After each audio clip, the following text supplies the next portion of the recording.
que é um privilégio estar abrindo, então, a nossa conferência online, né, do CONAI 2024. E recebi a incumbência, Patrícia, de fazer a tua apresentação. Nossa, assim, fiquei gratificada. Ah, eu também. Então, Patrícia, a nossa Patrícia Lopes de Vargas, né? Você já está na área da educação há 22 anos. Isso aí. Licenciada em Letras pela Universidade Federal de Santa Maria, com especialização em Gestão Escolar pela Faculdade da Serra Gaúcha e em Mídias na Educação pela Universidade Federal do Rio Grande do Sul. Você foi também vice-diretora da IMF, né, 1º de maio, por 2 gestões, de 2007 a 2012. Foi orientadora educacional de 2018 até 2021. E foi membro, né, junto com a vovó aqui, do Conselho Municipal de Educação, né, de 2018 a 2021. Desde 2018, desculpa. Isso. Participou também, então, do Fórum Municipal de Educação, contribuindo na redação do eixo 5, esse que nós estamos hoje também, né, no Plano Municipal de Educação. Já atuou como professora do Estado, hoje, atualmente, tu está na rede municipal, né, como professora de português na rede municipal de Farroupilha. Isso aí. E hoje coordenando novamente, então, o eixo 5, né, nessa Conferência Nacional de Educação 2024, na etapa municipal. Patrícia, é muito bom te ouvir e é muito bom estar contigo, tá? E contigo também, tá, Magda? Muito bem, muito obrigada. Muito obrigada. Ah, tá entrando mais alguém aqui. Que bom. Bom, gente, então eu vim trazer um pouquinho da minha experiência, assim, no sentido de uma pessoa, uma prof curiosa, que gosta de ler, que teve uma andança aí, né, por esse tempo todo, 22 anos de carreira, tive a oportunidade de participar da elaboração do Plano Municipal de Educação que está em vigor até agora, e nós estamos, então, né, diante da CONAI, pensando os próximos 10 anos, né? Já pensando, refletindo questões sobre a educação, então esse eixo 5 que fala sobre a valorização dos profissionais de educação para os próximos 10 anos, né? Nem acredito que já fazem 10 anos que nós estávamos discutindo, né, Jade? Você estavas lá com a gente estava discutindo e então já passou todo esse tempo e agora temos que pensar os próximos 10 anos, né? Sobre essa questão da valorização. Então, eu vim trazer um pouquinho da minha vivência mesmo, enquanto prof, né, lá na escola, como eu vejo essa questão da valorização e informações que vêm ali no documento referência da CONAI, né, que nós tivemos acesso ao documento. Então, é nele que eu me pautei para conversar um pouquinho aqui, trocar uma ideia com vocês.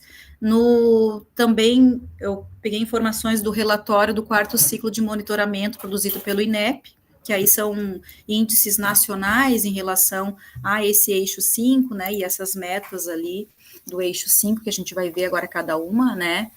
O interessante seria ter dados também a nível municipal, né, aí eu não sei a questão do monitoramento do fórum, como está essa questão, mas seria interessante a gente ter isso em vistas, até para poder pensar os próximos 10 anos, né, no que se refere a essa questão da valorização. Então, quando se fala em valorização dos profissionais de educação, nós temos garantia do direito à formação inicial, né, a formação continuada também, de qualidade, a questão do piso, né, nós temos a lei do piso salarial, né, que prevê tanto a questão da remuneração, quanto a questão do período que o professor precise ficar sem interação com o aluno, que é a questão da hora-atividade, né, tudo previsto nessa lei do piso, a questão da carreira, né, as condições para o exercício da profissão, né, e um aspecto bem importante que vem no finalzinho do nome do eixo ali, que não menos importante, acho que é fundamental, que é a questão da saúde, né, dos profissionais da educação. A gente vive períodos conturbados, difíceis, principalmente após a pandemia, que essa questão da saúde, do adoecimento do profissional da educação, nós temos percebido, eu percebo isso no meu dia a dia, no cotidiano, né, os profissionais cansados, adoecidos, precisando desse olhar, né, porque estão sempre preocupados com os alunos, mas quem olha para esse professor, né, então achei bem importante que esteja contemplado no nome do eixo a questão da saúde, que depois a gente vai comentar um pouquinho também.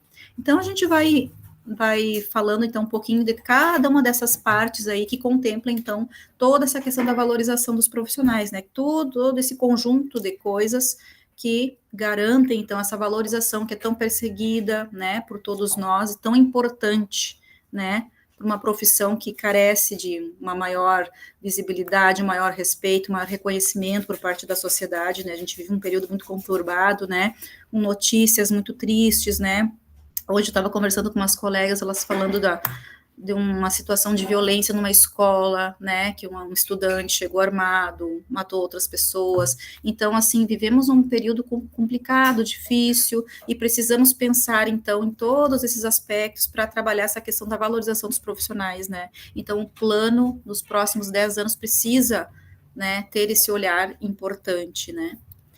Então, é isso aí. Vamos seguindo, então, pode ir passando. Bom, o documento referência da CONAI 2024 traz uma pequena diferenciação entre trabalhadores de educação e profissionais de educação, que é importante a gente ter em mente, porque quando se fala de profissionais de educação e trabalhadores de educação, a gente não está falando somente dos professores, né?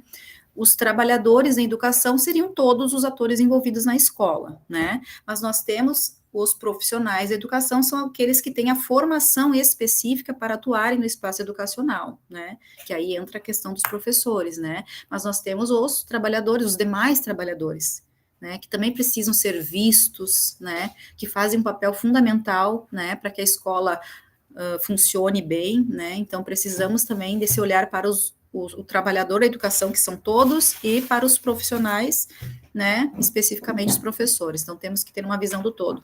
Quando a gente fala em valorização, a gente fala muito da questão dos professores, como não poderia deixar de ser, né, porque é uma questão que é necessária a gente discutir, né, mas é importante pensar também em políticas públicas de aperfeiçoamento para os funcionários também.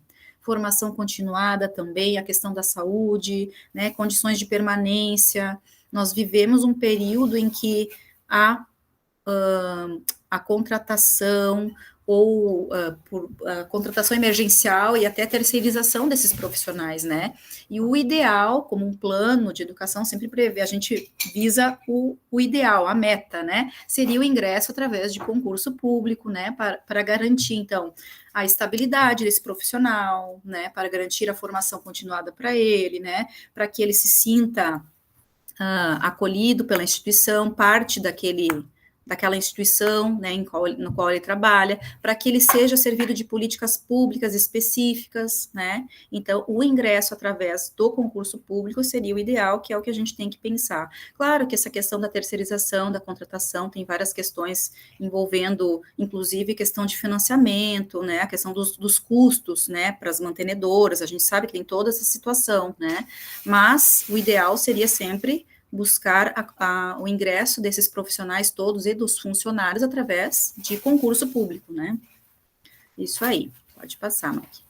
Bom, o eixo 5, então, que visa a valorização dos profissionais, tem 4 metas, né? Então, temos 4 metas abarcadas no eixo 5. A primeira, então, é a meta 15, que é a formação inicial, que é justamente essa questão da totalidade dos professores com titulação superior na área em que atuam, né, com a licenciatura, né, enfim, o nível superior, a formação inicial quando ingressa na carreira, né. Depois a meta 16 trata da formação continuada, que aí nós temos a questão dos cursos de pós-graduação, tanto a nível de especialização, mestrado, doutorado, e cursos de menor duração também, né, cursos de menor duração na área de atuação, então, desses profissionais, né? Então, essa seria a formação continuada.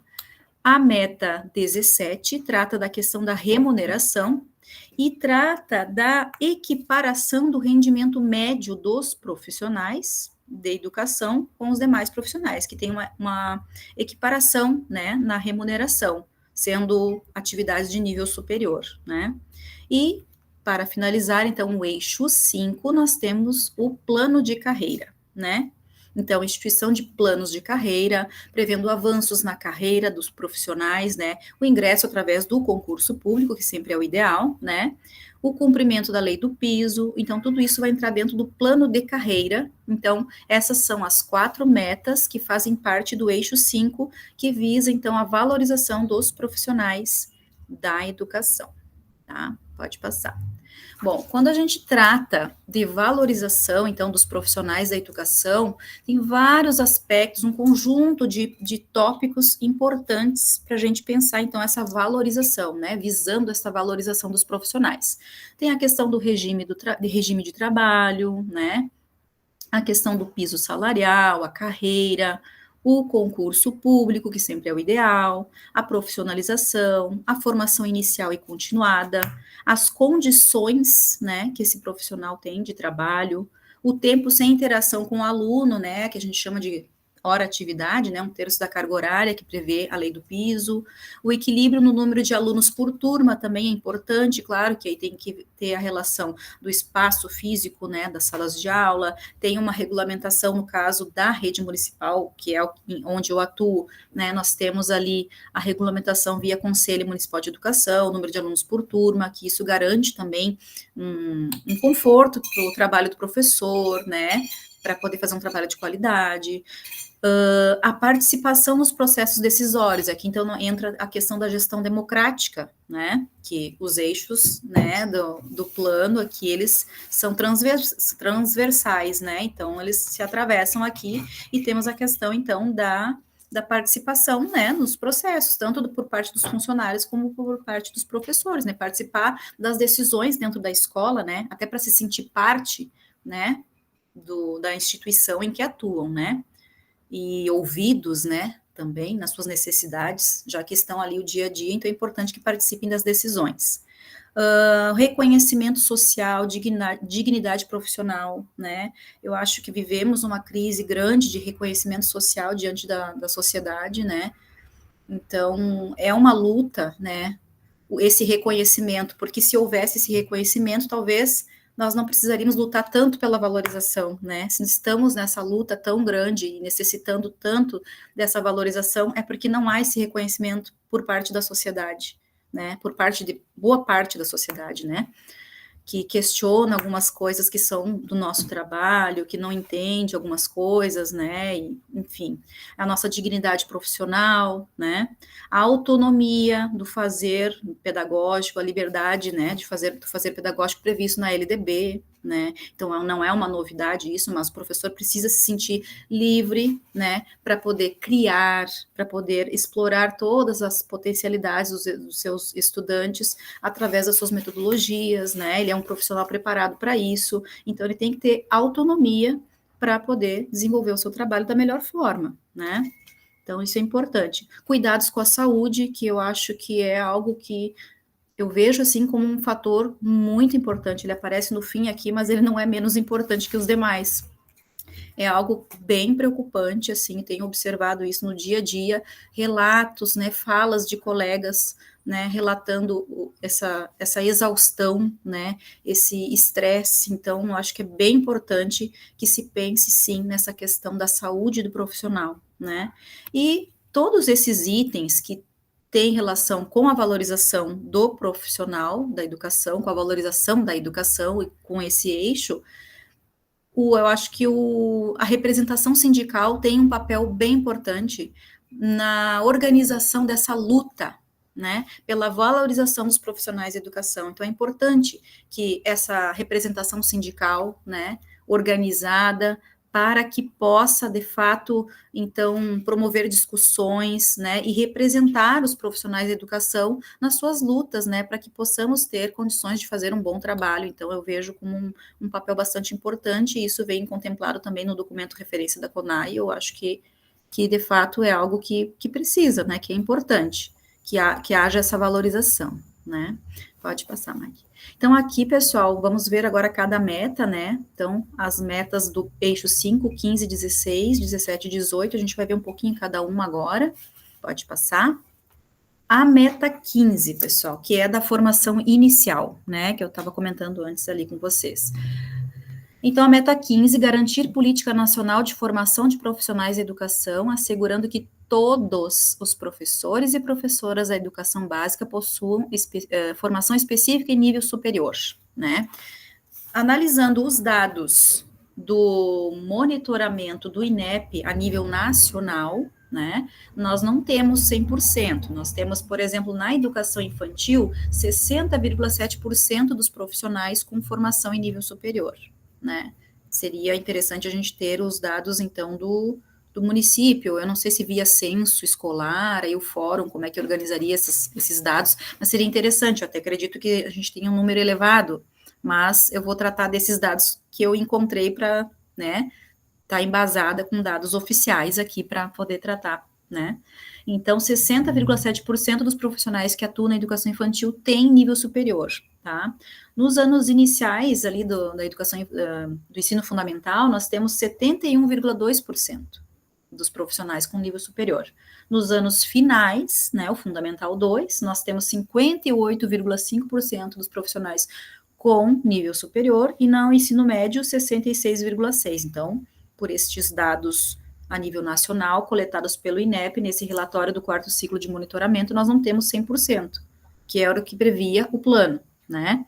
Acredito que os dados de Farroupilha sejam elevados, mas não posso tratar de maneira empírica aqui, então por isso que eu estou me baseando nos dados nacionais, só para a gente ter essa ideia, né, de que precisamos saber aonde estamos para poder saber aonde queremos chegar, né, isso é importante para a elaboração do plano, então, para os próximos 10 anos, né, essas informações seriam bem interessantes. O que ocorre aqui, que aparece, então, nesse texto da CONAI ali, né, esse texto de referência? A evasão e a ociosidade da oferta de cursos de licenciatura. Muito se fala, vocês com certeza já ouviram falar, né, que haverá um apagão de profissionais de educação, de professores. Não haverá, já está havendo, isso já está acontecendo, não é no futuro, já está acontecendo agora. Nós já percebemos a falta de profissionais, de professores em determinadas áreas. E por que isso ocorre, né? Muito porque a profissão, o magistério, não está sendo uma profissão tão procurada. Então, em algumas áreas específicas, os cursos fecham porque não tem demanda, né? Então, oferece o curso, não existe as pessoas interessadas, não tem como manter um curso aberto se não tem a procura, né? Então, tem a questão tanto da evasão, né, da desistência, como a ociosidade da oferta, e daí os cursos acabam fechando. Na realidade aqui de Farroupilha, a gente já pode perceber claramente falta de profissionais nas áreas de geografia, arte, né? Só para citar essas duas, assim, que eu vejo mais no meu dia a dia, assim, né? Então, já estamos vivendo um apagão, sim, né? E a tendência é que isso aumente. Então, é algo bem preocupante, né? A gente tem que pensar o que vai acontecer daqui a um tempo, né? E outra questão que esse texto da CONAI traz é que a expansão de cursos de licenciatura sem critério, né? Muitos cursos à distância. Não que os cursos à distância não tenham qualidade, muitos têm, né? Mas muitos não têm. Então, há uma expansão desmedida, né? Isso tudo acaba prejudicando a qualidade dessa formação inicial, né? Então, a falta dela, a falta de pessoas interessadas e essa questão dessa expansão sem critério, sem qualidade, né? Então, essa é a meta 15. A meta 16 é a formação continuada. Então, após o ingresso desse profissional, né? Então, ele tem que buscar uma formação continuada. Então, a nível de pós-graduação, a meta 16 prevê 50% dos professores de educação básica com pós-graduação, né? O que a gente tem no relatório do monitoramento do INEP? 44,7% dos docentes são pós-graduados, isso a nível nacional, né? Então, não chegamos a 50% aqui. De novo, teríamos que ver a questão de Farroupilha, né? Acredito que tem um número elevado também, pensando nos profissionais que a gente conhece, assim, mas teríamos que saber esse dado também, que seria importante, né?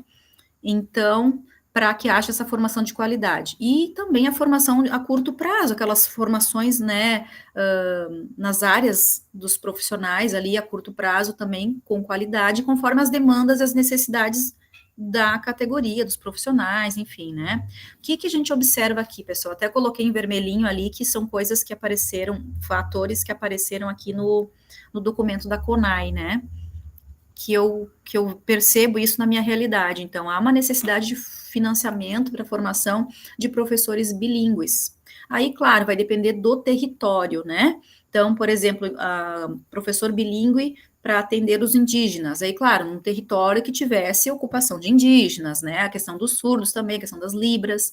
E uma coisa que eu vejo bem importante, que já vemos na nossa realidade de Farroupilha, é a presença grande de migrantes e refugiados, né? Temos muitos alunos vindos de outros países, alunos estrangeiros que estão aí se alfabetizando, estão aí no ensino fundamental 2, né? Algumas regiões da cidade têm mais do que outras, né? Mas estamos tendo uma presença forte desses migrantes que vêm para o nosso país em busca de uma vida melhor e precisam ser melhor acolhidos no sentido de que nós, profissionais de educação, possamos atendê-los melhor. Eu, enquanto prof de língua portuguesa, me vi esse ano com um desafio de trabalhar a língua portuguesa, nos anos finais que eu atuo, né? Com alunos venezuelanos. Eu tenho 4 alunos venezuelanos, eu não tinha tido essa experiência ainda. Eu sei que colegas da rede já têm essa experiência, né? E o que faltaria aqui, então? Eu acredito que faltaria uma formação continuada, até por parte da mantenedora, da SEDUC, uma formação continuada visando como trabalhar com o aluno estrangeiro, né? Principalmente esses com a língua espanhola. Então, seria importante essa formação continuada bilíngue, né? Nós estamos vivendo essa necessidade. Então, é importante que isso seja contemplado no plano para os próximos 10 anos, né? Outra questão que consta no plano, no projeto aqui da CONAI, né, no texto da CONAI, são as licenças remuneradas e os incentivos para a qualificação profissional. Para que um profissional possa se qualificar a nível de mestrado, doutorado, ele tem o direito de se ausentar das licenças, mas, claro, tem que haver um critério, uma organização por parte da mantenedora para poder conseguir que esse profissional possa se qualificar e depois retornar, né, para a rede, né? Então, essas são 2 questões bem importantes para pensar na formação continuada. Pode passar, Mike. A meta 17 é sobre a remuneração, né? Que é a questão da equiparação do rendimento médio dos profissionais de educação com os demais profissionais com escolaridade equivalente, né? Então, isso é para estar em vigência até o 6º ano, né, do plano. Nós temos aqui uma coisa que eu acho que consta no documento da CONAI, que é a implantação gradual do cumprimento da jornada de trabalho em um único estabelecimento escolar. Nós vemos, por exemplo, profissionais que precisam se desdobrar e trabalhar em mais de um estabelecimento de ensino, isso a gente vê bastante nos colegas que trabalham na rede estadual, né? Precisam trabalhar em várias escolas, até para fechar sua carga horária, para ter uma remuneração digna, né? Então, isso acaba fazendo com que eles precisem trabalhar em 2, 3, 4 escolas, né? Então, isso não é algo recomendável. O ideal seria que um profissional pudesse trabalhar em um único estabelecimento de ensino, né? Com dedicação exclusiva, podendo, né, se dedicar àquele estabelecimento, ao seu trabalho, né, de uma maneira mais com mais qualidade, mais tranquilidade, né? Então, isso seria interessante e tem a ver com essa questão da remuneração também, tá? E para fechar, a meta 18, então. A meta 18 fala dos planos de carreira, né? Então, temos que ter planos de carreira, né, para os profissionais, e esses planos de carreira têm que tomar como referência a questão do piso, né? O valor do piso, a questão da hora atividade e tal, né? E todos os avanços na carreira, né? O que o documento referência da CONAI traz, que é uma preocupação e que eu acho que é importante a gente refletir a respeito. Como os estados e os municípios estão precisando se adequar para contemplar a lei do piso, o que acontece? Eles estão mudando os planos de carreira, né? O estado do Rio Grande do Sul, inclusive, já mudou o plano de carreira recentemente. Caxias andou mudando também, fazendo alterações, né? Então, há uma tendência por parte dos estados e dos municípios em modificar os planos e incluir a remuneração por mérito e desempenho, né? Ao invés de valorizar a questão da formação continuada, que o profissional se especialize, que faça mestrado, que faça doutorado, né? E valorizar esse escalonamento na carreira, né? Gratificando esse profissional, estão buscando, então, valorizar financeiramente através de mérito e desempenho. Aí, mérito e desempenho do profissional e também através dos resultados do desempenho dos alunos, o que, através das avaliações externas, né? E isso é preciso ser olhado com muita cautela, porque pode gerar, daqui a pouco, um ambiente de competição, um ambiente que vai priorizar alguns estabelecimentos e não outros, enfim, né? Vai haver uma busca de profissionais por determinados estabelecimentos e não outros, porque a gente sabe que as realidades territoriais são diferentes, né? Os alunos, a clientela que nós temos são diferentes, cada escola tem sua realidade e cada uma busca qualidade dentro do que é possível dentro do seu território, né? Então, a partir do momento que a gente contempla só o bom desempenho, claro que a gente estimula o bom desempenho, é salutar que isso aconteça, mas é necessário se olhar com cautela essa questão ali para que não haja um abismo entre escolas da mesma rede, né? E uma competição que talvez não seja tão adequada dentro do ambiente que a gente busca a qualidade, a igualdade, né, de condições de acesso e permanência para todos, e que todos e todas tenham condições de ter um bom ensino, né. Então, acho que é uma questão que precisamos olhar com muito cuidado. Pode passar, Maggie.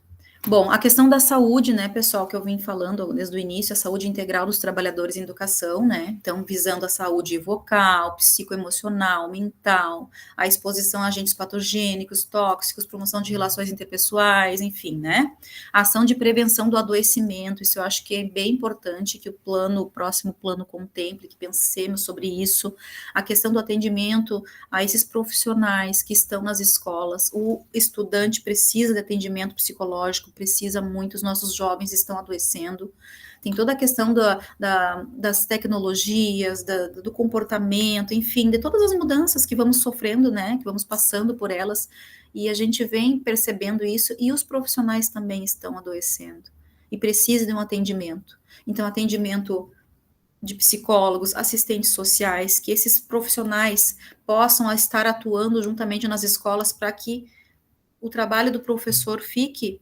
mais, que ele possa focar mais na aprendizagem, porque acaba que a gente tem que dar conta de várias coisas que seria importante ter esse suporte, né? A questão contra as violências, os assédios, né? De novo, falando da questão da violência, o nosso sindicato dos servidores municipais fez um documento, ele fez um informativo, na verdade, falando da questão da violência nas escolas, foi feita uma pesquisa, né?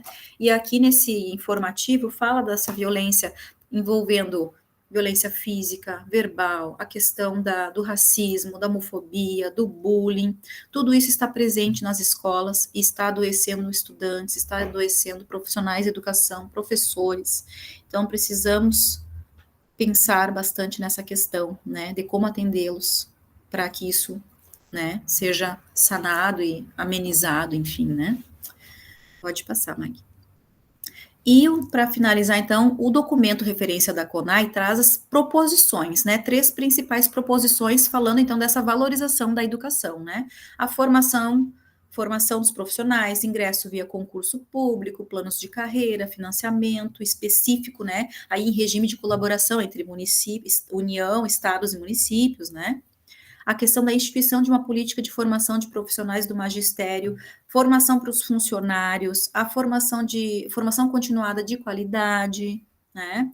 Garantia de condições adequadas para o profissional exercer o seu trabalho, promoção da saúde, né, para todos os profissionais. São 3 proposições básicas que esse documento referência da CONAI traz, então, dentro deste eixo da valorização dos profissionais da educação. Pode passar. Então, para fechar, né, essa nossa conversa, na verdade sou eu que falei, mas enfim, né, fica aberto para quem quiser falar. Deixei uma mensagem, né, do Rubem Alves, que eu adoro. Então, ele diz que as palavras só têm sentido se nos ajudam a ver o mundo melhor. Aprendemos palavras para melhorar os olhos. Então, precisamos pensar nessas palavras todas que falamos aqui, aprendemos para melhorar, então, o nosso olhar sobre a educação, né, que é algo tão caro para todos nós que estamos aqui hoje, pensando a educação, né, dos próximos 10 anos aí, de Farroupilha, tá? Então, da minha parte era isso, obrigada pela atenção, gente.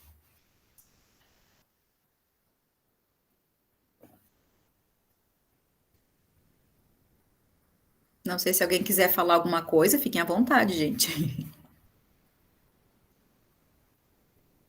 Dona Jade está sem som. Tem que habilitar o microfone. Aí, então, Patrícia, muito, a tua explanação, assim, foi muito clara, sabe? Assim, a gente lendo o documento, você conseguiu resumir e nos informar o que realmente o Eixo 5 pretende para os 10 anos que virão, né? Cabe, como tu falasse, a gente ver agora, enquanto município, que já fez, né, se houve cumprimento disso, quais são as nossas metas para esses 10 anos, que com certeza, lá no dia 30, quando a gente for ajustar as estratégias, né, a gente tendo em mãos essa informação, de acordo com o nosso município, teremos a clareza do aonde que a gente quer chegar, né? Aonde estamos e aonde a gente quer chegar. Vejo ali essa questão que tu enfatizou, a valorização social. Eu vejo que a pandemia veio e desestruturou não só as pessoas, mas especialmente nós, profissionais de educação. A gente não aprendeu, a gente não viu, a gente não estava preparado para viver um momento tão difícil quanto foi e continua, né, com lacunas terríveis, né, que tem que ser sanadas ao longo desses 10 anos, porque a gente não vai conseguir, num toque de mágica, né, fazer com que a questão do conhecimento ele seja estruturado em pouco tempo, né? Ele vai se alongar isso. Vejo também a questão familiar nesse processo. A gente esperava assim, poxa, a pandemia veio, ela veio para modificar o comportamento das pessoas, a compreensão, a solidariedade, o estar junto, né? E pelo contrário, né, quando tu abordas ali, o documento aborda a questão da violência, parece que ela se instalou de uma forma de como transferir responsabilidades que estão na família, transferir responsabilidades, de repente, que está dentro das nossas escolas, está dentro do nosso trabalho, está nas nossas relações, né? Aquela questão, assim, a questão da culpa, a questão da transferência, né, da responsabilidade. E o professor se reinventando, o professor querendo fazer mais e mais. Eu acho que esse eixo, ele vem ao encontro de várias necessidades, né? A valorização desse profissional, o incentivo à formação, né, e a formação profissional e continuada, o incentivo de ser professor, de amar ser professor, né? Como o Rubem Alves diz ali, que as palavras só têm sentido quando a gente incorpora essas palavras, né? Se apropria dessa palavra, se sente pertencente à educação.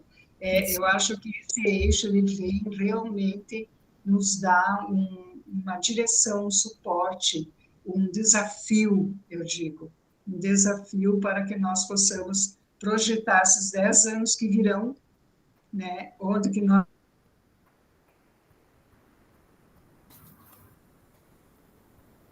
Né, eu considero, assim, o nosso primeiro, o plano que está em evidência, mas muita coisa foi feita, muitas metas, muitas estratégias, né, foram cumpridas, mas é um desafio para mais 10 anos. Tá, Patrícia? Eu me sinto feliz de estar aqui, eu também, de fazer parte desse contexto, de poder estar discutindo educação, apesar dos 71 anos, mas é gratificante, sabe? A palavra é gratidão por esse momento, tá? Você foi muito especial.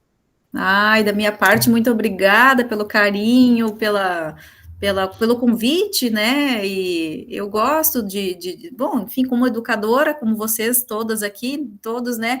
A gente gosta de conversar sobre isso, é o que a gente vivencia, né? Eu nem acredito que fazem 22 anos que eu estou em atuação, né? E já fiz tanta coisa, e quando a gente vê, meu Deus, né? E a gente está aí pensando nos próximos 10 anos, né? É isso aí. A gente fez, mas falta muito. Falta, tem que continuar caminhando, é um eterno aprendizado, né? Não poderia ser diferente, né? A nossa área. Muito obrigada por tudo, Mag, querida, muito obrigada. Tá? Isso Beijo. aí. Obrigada, Obrigada. Magdalena, pelo suporte, obrigada por tudo, gente, agradeço, e qualquer coisa que precisar, que eu puder contribuir de alguma forma para o nosso município, né, para a educação, estou à disposição, tá bom? Muito obrigada. Muito obrigada, e a gente se vê no dia 30, né?